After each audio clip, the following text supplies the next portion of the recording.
देख ये के जैकबोर्ड क्लास 10 कर साइंस वाला अनुवांशिकता पाठ। ठीक है, अनुवांशिकता पाठ के नया वाला जे चेंज है नी सेकर में खाली अनुवांशिकता के रे, पहले वाला में अनुवांशिकता एवं जैव विकास दियो रहे।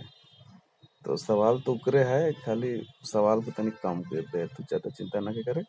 पाठ कर भीतरे भीतर का सवाल देख। पहला वाला कहते एगो एगो लक्षण ए है, अलैंगिक प्रजनन वाले समष्टि के 10% जीवों में पाया जाता है। ठीक है, एगो लक्षण बी है और ई समष्टि के 60% जीवों में पाया जाता है। तो कौन सा लक्षण पहले उत्पन्न हुआ होगा? लक्षण ए में 10% और लक्षण बी में 60%, तो कौन सा पहले उत्पन्न हुआ होगा? तो इसका उत्तर है लक्षण बी वाले पहले उत्पन्न हुआ है। काहे कि 60% है तथा पीढ़ी दर पीढ़ी लक्षण जो है समष्टि की जनसंख्या संग्रहित होते होते मतलब धीरे धीरे तो बढ़ते जाए ना, संग्रहित होता है। तो 60% है, मतलब यही पहले हो रहे, 10% वाला बाद में होला उसाना है। तो पहले ही वाला रहे। ठीक है, 60 वाला। अब देख विविधताओं, दूसरा सवाल है, विविधताओं के उत्पन्न होने से किसी स्पीसीज का अस्तित्व किस प्रकार बढ़ जाता है? देख विभिन्नताओं जखन उत्पन्न होल नी तो अस्तित्व के संभावना बढ़ जाएला। काहे कि स्पीसीज जो रहेला अवशेष, स्पीसीज मतलब जीव टाइप कर अनुकूलित करने में सक्षम होता है ना। उष्णता को सहन करता है। अधिक गर्मी इससे बचने की मतलब क्या है, अधिक गर्मी से बचने की संभावना अधिक होती है। और वैश्विक उष्मीकरण यानी ग्लोबल वार्मिंग के कारण जल का ताप भी बढ़ जाता है, तो जीवाणु मर जाते हैं। केवल उष्ण प्रतिरोधी क्षमता वाले ही जीवित बच जाते हैं। माने बहुत सारा चीज क्या करे, मर जाना अधिक गर्म के कारण, और बहुत सारा अनुकूलित कर लेना। तो ही कहते विविधताओं में उत्पन्न होने की किसी स्पीसीज का अस्तित्व किस प्रकार बढ़ जाता है। तो जो बर्दाश्त कर पा रहे वो बच जाएला। पानियों में तो ताप बढ़ेल नहीं ग्लोबल वार्मिंग से, वैश्विक उष्मीकरण जो कि हिंदी में कहे ना, इसीलिए विभिन्नताओं से स्पीसीज संभावनाएं बढ़ती है। देख आप कहते मेंडल के प्रयोगों द्वारा कैसे पता चला कि लक्षण प्रभावी अथवा अप्रभावी है? तो मेंडल जो रहे नहीं, शुद्ध लंबे मटर तथा शुद्ध बौने मटर के बीच संस्करण करवालक। ठीक है, संकर वाला करवालक। तो एगो लंबा और एगो बौना दुयोग करवालक। तो सभी लंबे, ठीक है, अर्थात दो लक्षण में से केवल एक पैतृक जनन क्रिया दिखाई देता है, इसे प्रभावी लक्षण कहते हैं। माने दुई ठो के करवाए के एक ठो उन्नत टाइप का नहीं निकला है ना, उसन होएला। तो मेंडल ही प्रयोग के कर रहे मटर में। अब दूसरा चरण में क्या कहते हैं, F1 पीढ़ी दर पीढ़ी पौधों का स्वरोपण करवाया तथा लंबे तथा बौने कर अनुपात 3:1 में, अर्थात F2 पीढ़ी में भी लंबे पौधे प्रभावित है परंतु बौने पौधे अप्रभावित है। कहते माने 3:1 कर लंबा 3:1 लेलक और बौना के 1:1 लेलक। अभी के संकरण करवल यानी क्रॉस ब्रीडिंग, तो फिर नया बनलक। दूसरा कहते हैं सवाल, मेंडल के प्रयोगों से कैसे पता चला कि विभिन्न लक्षणों को स्वतंत्र रूप से वंशानुगत होते हैं?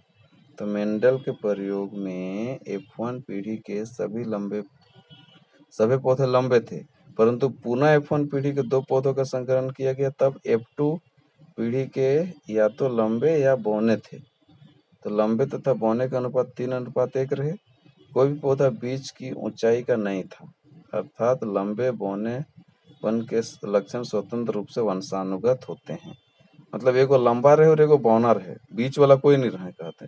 मतलब जैसन हमें करवाली उसने ऊपर लक्षण भी अलग 3:1 में करवा लिया उसने। तो मेंडल के प्रयोग से स्पष्ट होता है लक्षण प्रभावी या अप्रभावी हो सकता है, उसन कहते है ना, संकर वाला प्रोसेस।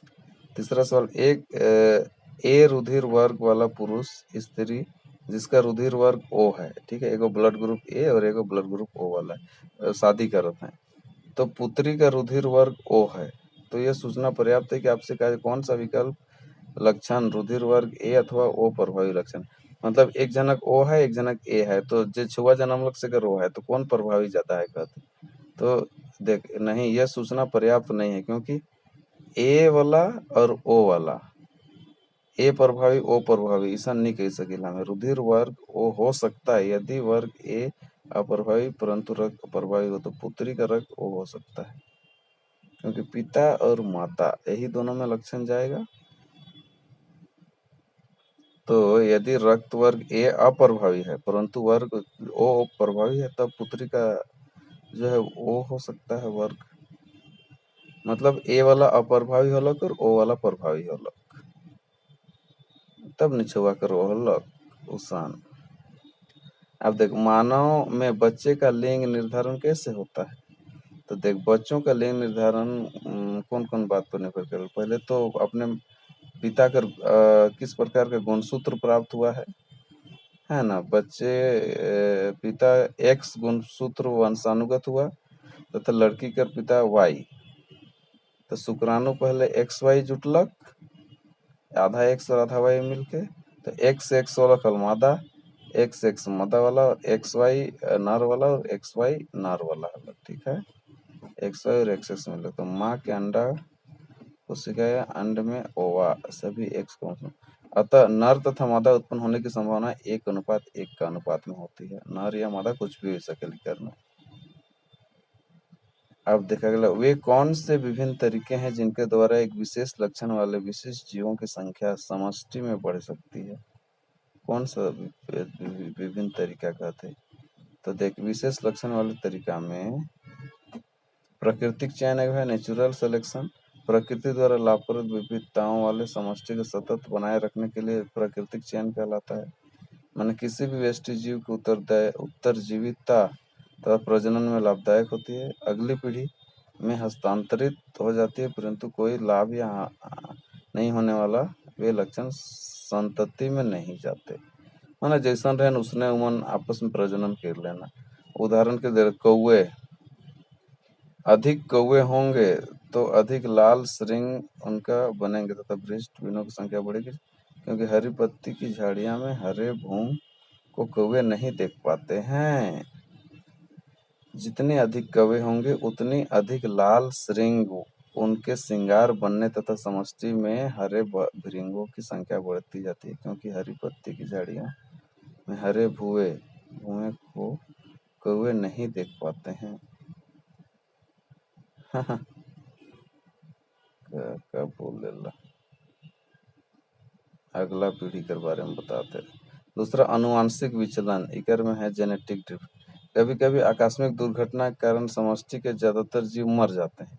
ऐसी स्थिति में जीव सीमित रह जाते हैं, इस कारण उसमें समष्टि का रूप बदल जाता है तथा उनकी संतति में केवल जीवित सदस्य के लक्षण दिखाई देते हैं, यानी अनुवांशिक विचलन कहा जाता है इसी को। जेनेटिक ड्रिफ्ट माने एक्सीडेंट कुछ हो जाते तो अधिक से अधिक मर गए तो कम बाँचल हैं तो कम आपस में मिलजुल के कर लें, जैसे महामारी तथा परभक्षण ये सब होता है, प्रीडेशन आदि।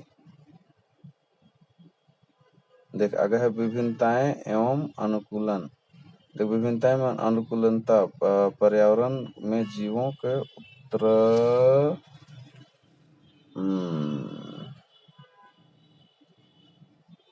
अब देख दूसरा सवाल है, एक एकल जीव द्वारा उपार्जित लक्षण सामान्यतः अगली पीढ़ी में वंशानुगत होते हैं, क्यों? तो वे केवल वे ही लक्षण वंशानुगत होते हैं जो जनन कोशिकाओं यानी डीएनए द्वारा अगली पीढ़ी में जाते हैं। उपार्जित लक्षण जनन कोशिकाओं में जीन पर कोई प्रभाव नहीं पड़ता।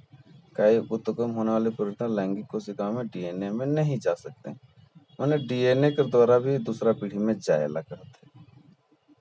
ठीक है, तो जीन को प्रभावित नहीं पड़ता है, कोशिका में जीन पर कोई प्रभाव नहीं पड़ता है।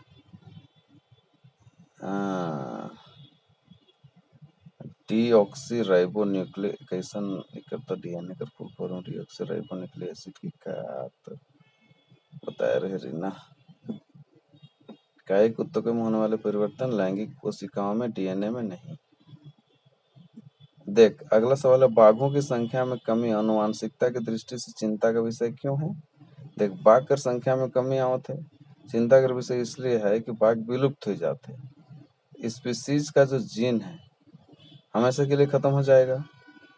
तो बाघ की स्पीसीज को पुनः वापस लाना असंभव होगा, तो हमारी अगली पीढ़ी बाघ को नहीं देख पाएगी। जिस तरह से उनके राकत हैं धीरे धीरे मरते जाते हैं तो खत्म होते जाते नहीं वो, आपस में मिला जुले अनुवांशिकता कर्म प्रजनन कर्म तब नहीं फिर पैदा हुए। अगला है, वे कौन से कारक हैं जो नए स्पीसीज के उद्भव में सहायक है?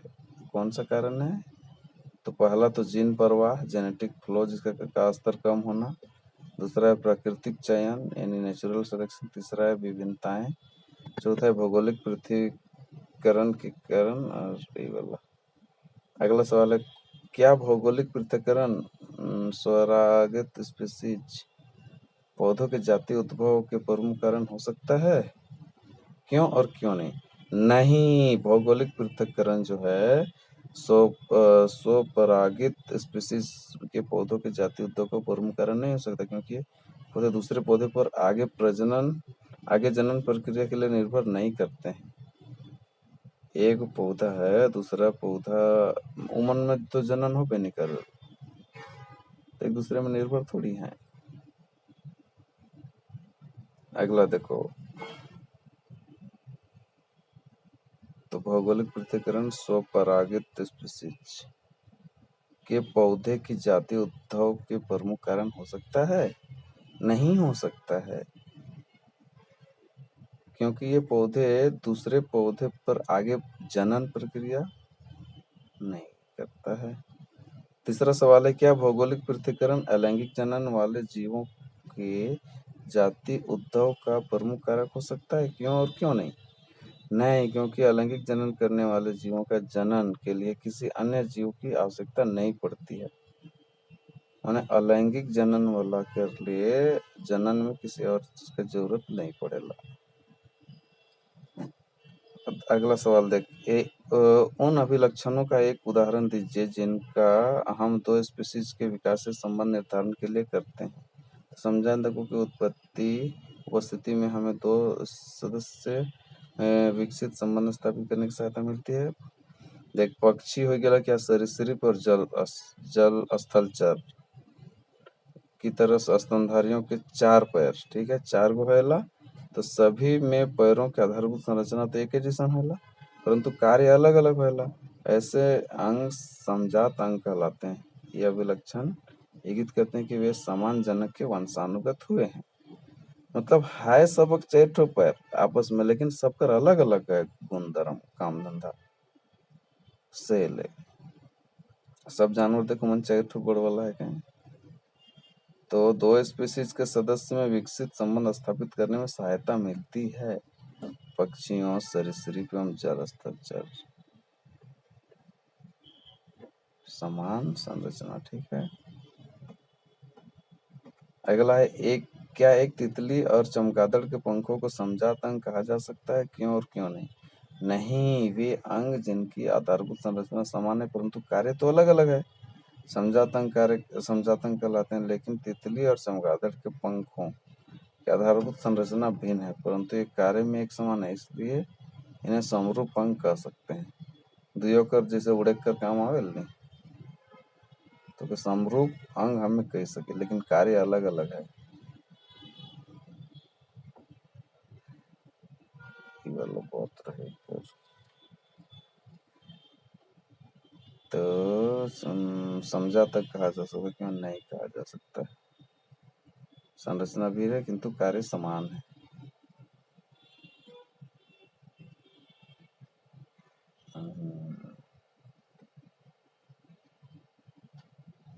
तो समझाता हूँ तो हम नहीं कर ली के तितली और चमगादड़ के पंखों की। अगला है, जीवाश्म क्या है? वे जैव विकास प्रक्रम के विषय में क्या दर्शाते हैं?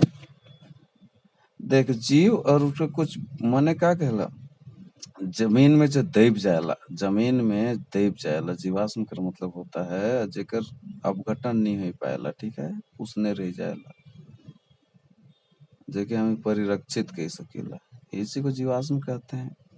जमीन के नीचे जो दब जाता है, जैसे जीव विकास के लिए एक प्रमाण प्रदान करता है, इसे समझने में सहायक मिलता है। वैज्ञानिक मन के समझे नहीं कि कितना दिन पुराना रहे कैसन रहे निकलाए लेना, जैसे आर्कियोप्टेरिस एक पक्षी जीवाश्म जो पक्षी की तरह दिखते हैं, परंतु इसमें अनेक ऐसे लक्षण हैं जो सरीसृप में पाए जाते हैं। इस यह तो पक्षी का तथा सरीसृप के बीच का जैव प्रक्रम जैव संबंध है, विकास संबंध, ठीक है। तो पक्षी बहुत निकटता से सरीसृप से संबंधित थे। माने टेटंगा लखे रहेले ऊपर में पाइख लागल रही, तो उ तो ना इने सरीसृपे में अलग और ना पक्षी में अलग, बीच बिचान कर होलक, तो उसनो भी जीवाश्म मिल है। देख अगला सवाल है, क्या कारण है कि आकृति, आकार, रंग, रूप में इतने भिन्न दिखाई पड़ने वाले मानव एक ही स्पीशीज के सदस्य हैं? तो देख आदमी भी हैं, होमो सेपियंस का उद्भव अफ्रीका में हुआ था। हमारे पूर्वजों ने अफ्रीका छोड़ दिया, कुछ वहीं रह गए, अलग अलग देश में वातावरण फैल गए, इस कारण उनका आकार जो रहे, आकृति, अंग, रूप, रंग सब भिन्न भिन्न हो गए। इसके बावजूद परस्पर सफल लैंगिक जनन करने में समर्थ हैं, तब बच्चे पैदा कर लेते हैं तथा आपस में माने हिने होने रह तो सबक रंग ढंग सब चेंज हो गया। देख अगला सवाल, विकास के आधार पर क्या आप बता सकते हैं कि जीवाणु, मकड़ी, मछली तथा चिंपैंजी में किसका शरीर अभिकल्प उत्तम है कहते? तो देख यह जैव प्रकृति दिखाई देती है, समय के साथ साथ शरीर में तो परिवर्तन होबे करेल, जटिलता में वृद्धि भी होएला, मजबूत बनते जाला। जैसे चिंपैंजी है, इकर तनी आकार अलग है और सबसे उत्तम प्रतीत होएला चिंपैंजी वाला। कठिन परिस्थितियों में उत्तरजीविता की दृष्टि सरलतम अभिकल्प वाला एक समूहजीव, विषम पर्यावरण जैसे उष्ण झरना, समुद्र, गर्म स्रोत, अंटार्कटिका का बर्फ पाया जाता है।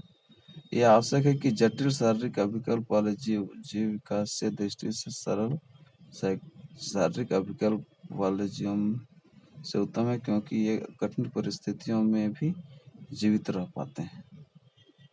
माने चिंपैंजी तनी मजबूत है अवधि सब में, तो वो अलग अलग वातावरण में भी वो रह पावेला। समझ में आ गया? चलो ये था हम लोग का अंदर अंदर वाला सवाल, जेके तने टफ लागे से पाउस करके पढ़ के समझ के कोशिश करबे, ठीक है।